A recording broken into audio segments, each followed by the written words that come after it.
बहुत समय पहले किसी गांव में सपना नाम की एक लड़की अपनी दो सौतीली बहनों के साथ रहती थी। वो दोनों सपना को बहुत परेशान किया करते थे। सपना पढ़ने लिखने में बहुत ही ज्यादा होशियार थी, लेकिन उसकी दोनों बहनें पढ़ने लिखने में बहुत ज्यादा बुद्धू थी। क्लास में टीचर अक्सर उन दोनों की पिटाई कर दिया करती थी। फिर एक दिन, सपना पढ़ने लिखने में बहुत ज्यादा होशियार है, देख लेना एक दिन ये बहुत बड़ी अफसर बनेगी और तुम दोनों सपना से कुछ सीखो। मैं तो कहती हूँ स्कूल जाने के बाद तुम दोनों सपना से ट्यूशन लिया करो, ताकि तुम दोनों भी पढ़ाई लिखाई में कुछ होशियार बन सको। टीचर, आप अपने काम से काम रखिए। क्या कहा? क्या तुमने कुछ कहा? नहीं नहीं टीचर जी, कुछ नहीं। इस तरह दोनों बहनें अपने सामने सपना की तारीफ होते देख दोनों बहनों को बहुत चिढ़ होती थी। ये सपना की वजह से हमेशा क्लास में हमारी बेइज्जती होती जाती है। सपना के ज्यादा नंबर लाने के कारण टीचर इसकी तारीफ पे तारीफ के पुल बांधते नहीं थकती और यहाँ तक कि हमारी पिटाई भी कर देते हैं। हाँ, तूने ठीक कहा, मैं सपना से परेशान हो गई हूँ, इसका तो कुछ न कुछ करना ही पड़ेगा। इस तरह दोनों बहनें सपना से बहुत नफरत करती थी। फिर दोपहर दोनों बहनें खाना खा रही थी। हमारा खाना तो खत्म हो गया, अब मुझे आइसक्रीम खाने का मन कर रहा है। लेकिन आइसक्रीम खरीदने के लिए हमारे पास पैसे नहीं हैं, अब हम आइसक्रीम कैसे खाएंगे? तभी दोनों की नजर सपना की स्कूल बैग पर पड़ती है। वो देख सामने सपना का स्कूल बैग रखा है। चल सारी किताबें बेच देते हैं। किताबें बेचने के बाद हमें इतने पैसे तो मिल जाएंगे कि हम दोनों अपने लिए आइसक्रीम खरीद सके। उसके बाद दोनों बहनें बिना सोचे समझे सपना का स्कूल बैग लेकर एक कबाड़ी वाले के पास पहुंच जाती हैं और सारी किताबें कबाड़ी वाले को बेच देती हैं। अरे वाह, हमें तो काफी पैसे मिल गए, अब हम अपनी मनपसंद की आइसक्रीम खरीद कर खाएंगे। फिर दोनों बहनें आइसक्रीम खरीद कर खा लेती हैं। शाम को जब सपना घर पहुंचती है तो अपना बैग ना पाकर उसके होश उड़ जाती हैं। अरे, मेरा बैग कहाँ चला गया? यहीं पर तो रखा था मैंने, अब मैं क्या करूँ, कहाँ ढूंढूं? हमें क्या पता तेरा बैग कहाँ गया, अपने बैग के बारे में तू जाने, हमें इस तरह मत देख। लेकिन मेरा बैग तो रोज यहीं पर रहता है, अचानक कहाँ गायब हो गया? लगता है तुम दोनों ने मेरा बैग गायब किया है। चलो मुझे मेरा बैग वापस करो, मुझे पढ़ाई करनी है। पहले से ही 2 दिन से मैं पढ़ाई नहीं कर पाई थी। तू कहना क्या चाहती है? हमने तेरा बैग चुराया है? तू अपनी जुबान संभाल के बात कर, वरना तेरा वो हाल करूँगी कि तुझे तेरी मरी हुई माँ याद आ जाएगी। हाँ, यही सच है। देखो, मैं कुछ नहीं जानती, तुम दोनों मुझे मेरा बैग वापस करो, नहीं तो अच्छा नहीं होगा। ये हमें चोर कह रही है, चलो इसकी पिटाई करके इसे सबक सिखाते हैं, तब भी इसकी अक्ल ठिकाने आएगी। उसके बाद दोनों बहनें मिलकर सपना की पिटाई करने लगती हैं। ये बहुत ज्यादा होशियार बनती है, चल इसके बाल काट कर इसे गंजी बना देते हैं और साथ ही इसके कान नाक को भी काट देते हैं और ये कभी ना निकलने वाली इंक भी इसके चेहरे पर डाल देते हैं, फिर ये बहुत ज्यादा बदसूरत हो जाएगी।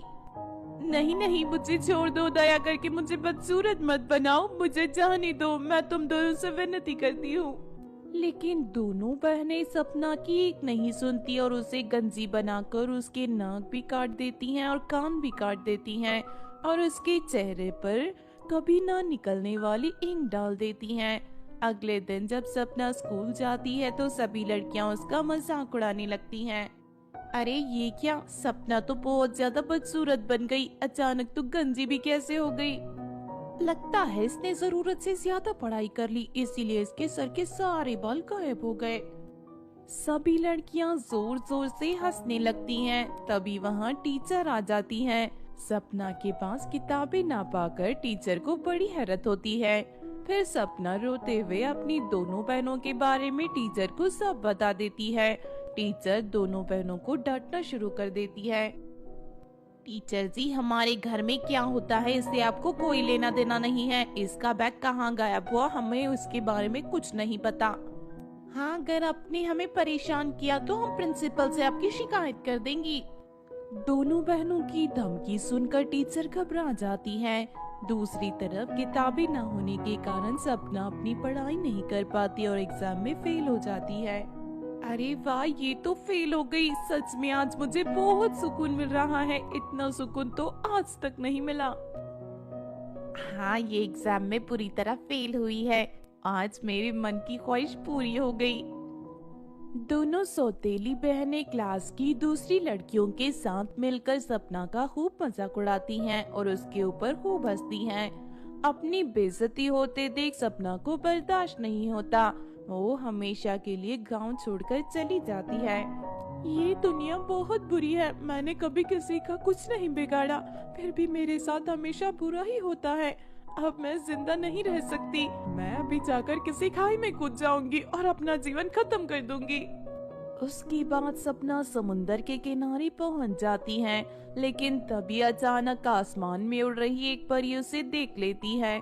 सपना को देखते ही परी सारी बात समझ जाती है। उसके बाद परी अपनी जादुई छड़ी घुमाकर सपना को वहां से गायब कर देती है और अपने एक तिरंगे के घर में ले आती है।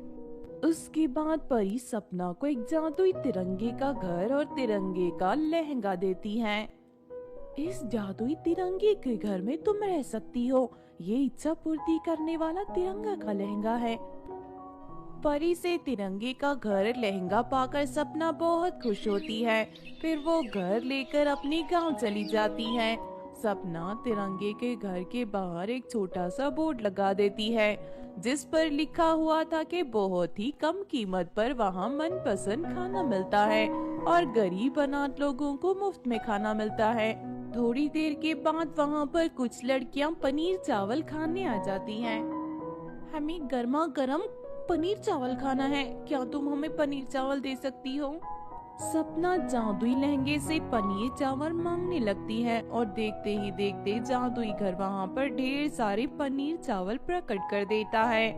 पनीर चावल बहुत ही स्वादिष्ट था। सभी लड़कियाँ खुश होकर सपना को पैसे दे देती हैं।